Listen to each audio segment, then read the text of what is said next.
56 நாட்கள் போராட்டத்தில் ஈடுபட்டு வராங்க. அதற்கு பிறகாக மத்திய கல்வி அமைச்சர் தர்மேந்திர பிரதான் ராஜினாமா செய்கிறார். அந்த அழுத்தத்தை இப்பதான் உணர்றீங்களா? இப்ப இருந்த அந்த விஷயம் வந்து இல்ல இப்பதான் உணர்தா பாஜக? நீ என்னமோ ரொம்ப நேரமா சொல்லணும்னு சொன்னீங்க.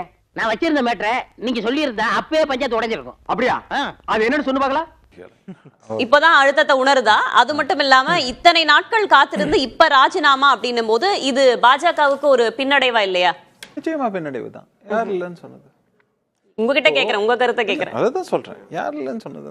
கவர்மெண்ட் பஞ்சாயத்து நமக்கு வெயிட்டிங்க, அதுல மூக்க நுழைப்போம். அவர் வந்து உண்ணாவிரதம் வந்து இங்க வந்து நம்மளோட எல்லை ஓரங்களில் சீனாவின் ஆக்கிரமிப்பு இருக்கு அப்படின்னு சொல்லிட்டு உண்ணாவிரதம் வந்தப்போ அவர் சொன்ன அந்த வார்த்தையை திரித்து சோசியல் மீடியாவில் வச்சு அவர் மேல வந்து ஒரு தவறான முலாம் பூசப்பட்டது.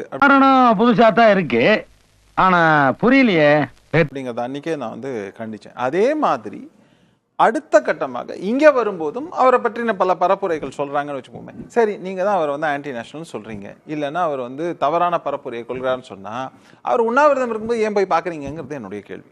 எங்கேயும் தனிப்பட்டு செயல்படாதுன்னு சொல்லிக்கிறா.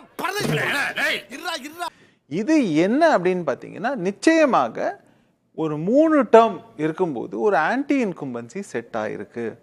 நீங்கள் பல விஷயங்களை 2 டேர்ம்ல செய்ய வேண்டியதை தவறினீர்கள். அதனால இன்னைக்கு அதற்கான பலனை அனுபவிக்கிறீர்கள். எங்க பதவி இருக்காங்க எனக்கு தெரிஞ்சாகணும். இவங்க எல்லாம் தூண்லையும் இருப்பாங்க, துரும்புலையும் இருப்பாங்க.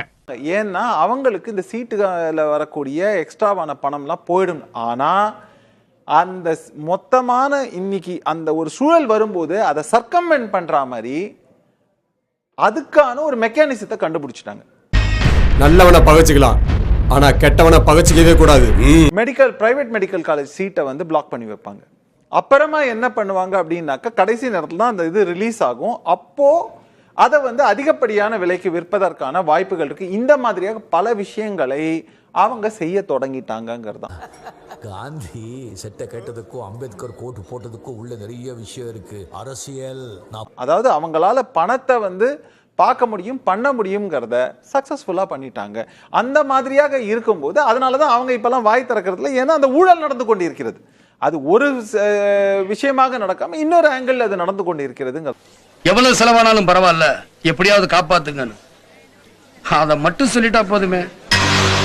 சரியாக முறையாக அட்ரஸ் பண்ணாம நீங்க அது கடந்து போறது. அடுத்த 3வது விஷயம் வந்து இந்த எல்லா ட்ரைனிங் சொல்றோம் இல்லையா, கோச்சிங் சென்டர்ஸ். இந்த கோச்சிங் சென்டருங்கிறதும் ரொம்ப அதிகப்படியாக வளர்ந்து அது ஒரு மிகப்பெரிய கொள்ளை தொழிலாக நடந்து கொண்டிருக்கிறது.